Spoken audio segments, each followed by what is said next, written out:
All right, basic martial arts / self-defense. I've had you find your fight stance. I've given you movement drills.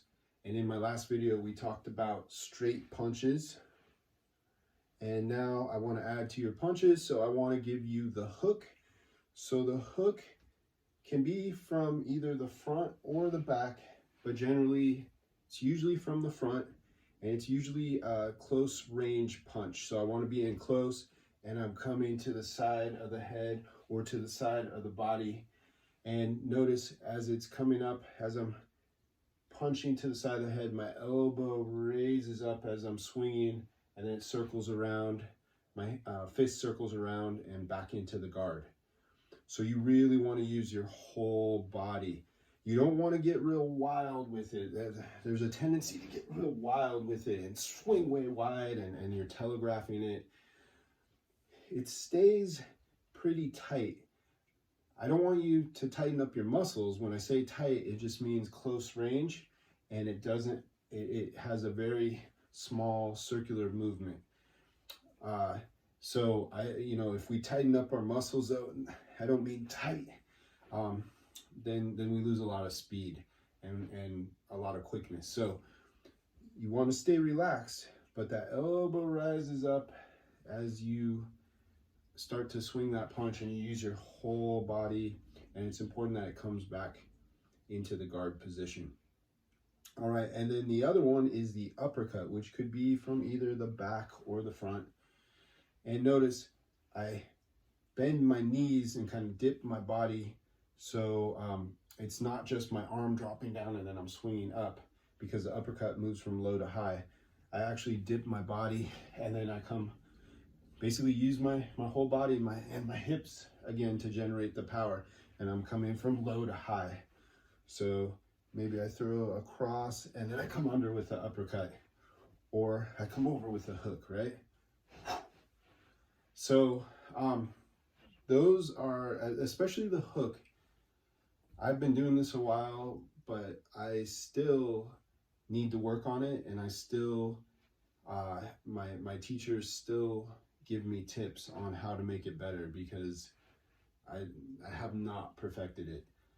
But I also want to mention too, with the hook, you can sometimes though telegraph and throw the long hook, and it actually works nicely if you want to just distract someone. I throw it out here, and then maybe I throw a cross, or sometimes I'll throw the long hook to get the person to react and block, and then I basically come inside their arm and parry it out, like move it out of the way and hit them. That's a really nice little trick. It's a little more advanced, but there are times when I use that longer hook, but usually the person sees it coming, but I'm trying to set up something else. So now that we're adding in the hook and the uppercut, let's put it into some combos. So we have the classic combo, the jab, cross, and finish with a hook. And then we have the jab, cross, uppercut. And then also there's the cross, hook, cross, and then cross, uppercut, cross. So I want to just give you those to play with. So let's review that again. It's jab, cross, hook. We have jab, cross, uppercut. We have cross, hook, cross. And then we have cross, uppercut, cross. All right, so there's some more combos. Give those a try. Move around. Don't forget your movement. Shadow box. Get your heart pumping. And then work on throwing these combos. Maybe at first you throw them a little bit slower and just work on technique, okay? And then you can start speeding it up a little bit. Or maybe at the beginning of a session, you slow it down, and then as you go, you can start to speed it up and not worry about the form quite as much if you just want to get your heart rate up.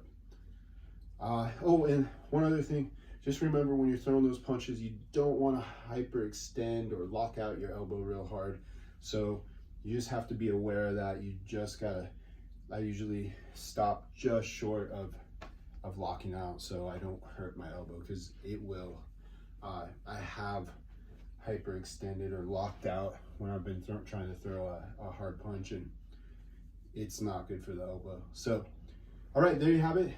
Work on those combos. I'll have more for you soon.